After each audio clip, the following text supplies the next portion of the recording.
I'm joined today by what I would consider some icons of Christian music, the Smallbone brothers, otherwise known as Joel and Luke for King and Country. Welcome, guys. How are you doing? G'day, Sammy. Nice to see you. You know, it's very rare that we get to do interviews where we have such history and such rapport with the interviewer. Well, thank you for saying that. I feel the same way. I mean, we go back quite a ways.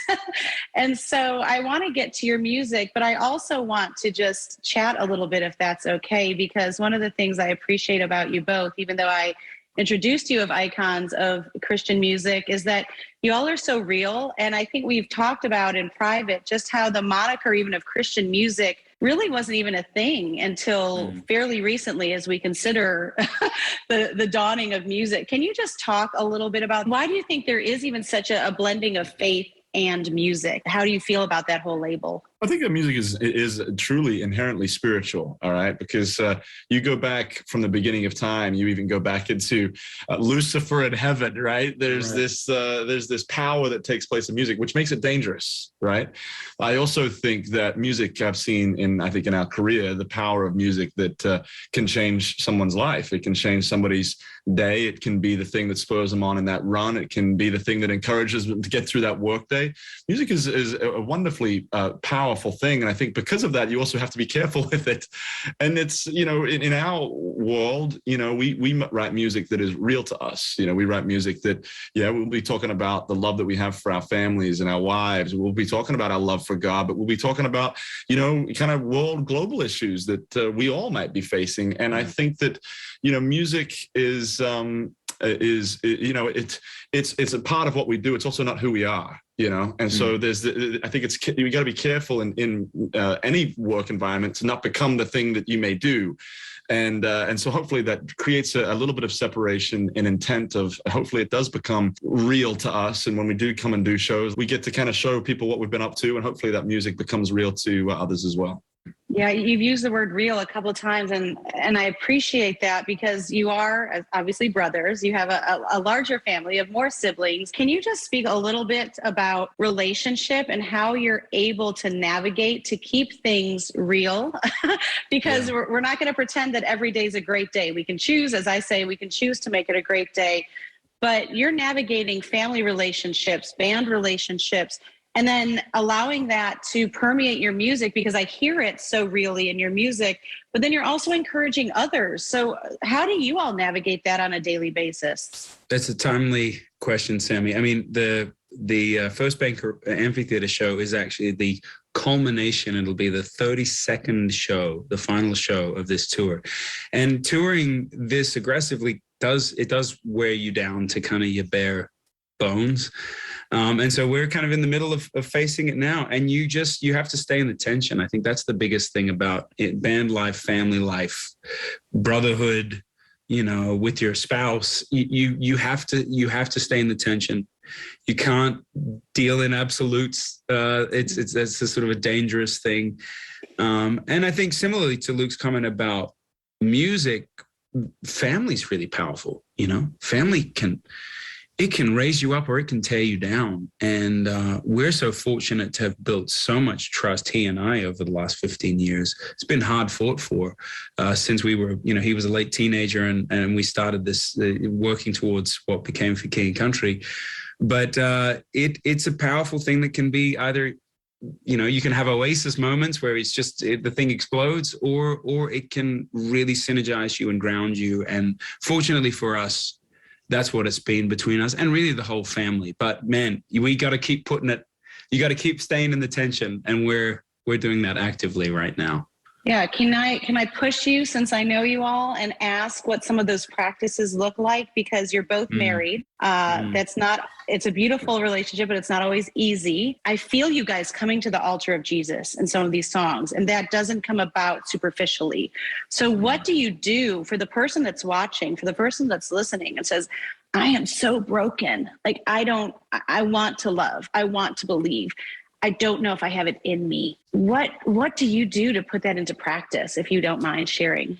Well, I think in relationships, probably, you know, you talk about marriages between my wife, Courtney, and I, and obviously then in this relationship being brothers, I think that you're going to hurt each other. That's a guarantee. If you're going to be close to someone, you're going to hurt someone, right? It's just the way it is. But I think there's been a time, I think that there's probably a falsehood out there that if you hurt someone, then that means that the relationship has actually been damaged. And I actually think most of the time when you hurt someone, you have a choice. You have a choice to either forgive, and actually that disagreement or that hurt can become something that unifies you.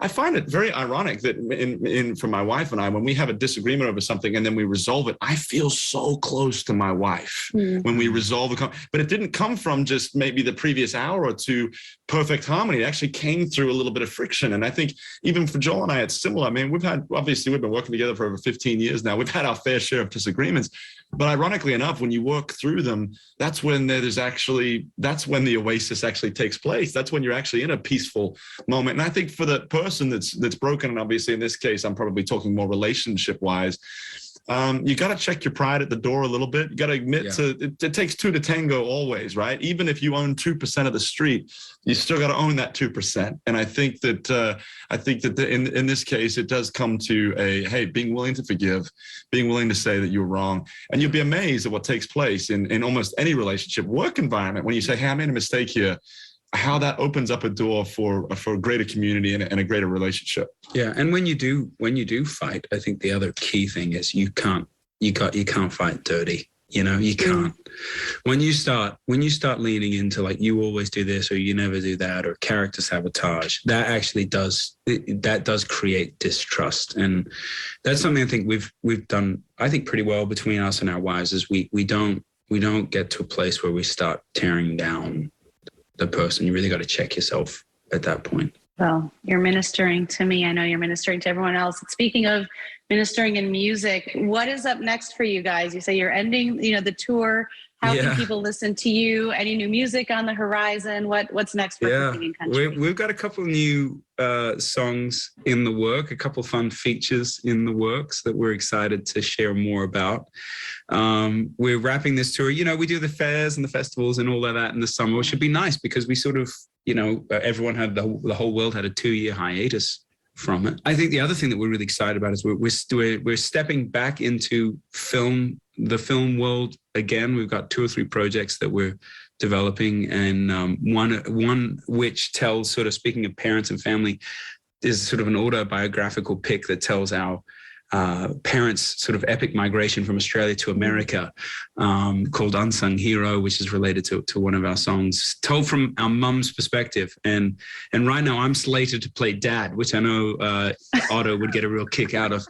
So anyway, some good stuff. We're looking to go in production with that this fall, but there's a lot on the horizon. And she has a book out too, isn't that right? She does, Behind the Lights. So it's sort of pulling a little bit from that as well, yeah. Well, we've got to wrap up, but because we have this relationship, is there something that you wish you got asked that you don't get asked in such scenarios like these?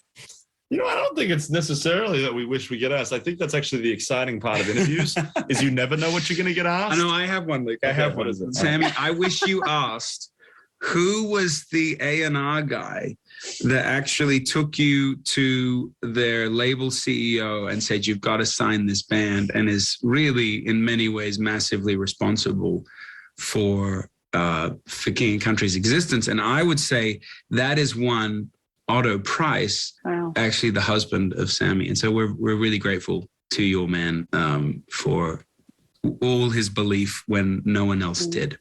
He's a good one, and he believed rightly. And I just want to commend you all for stewarding your gifts. You serve humbly, but boldly. And you're the beautiful example of how you can be confident in your gifts and still humble in them and your relationships. And just knowing you as well as I know you both, I just want to thank you for that. Cheers to your lovely wives. Thank you for taking the time to join me today.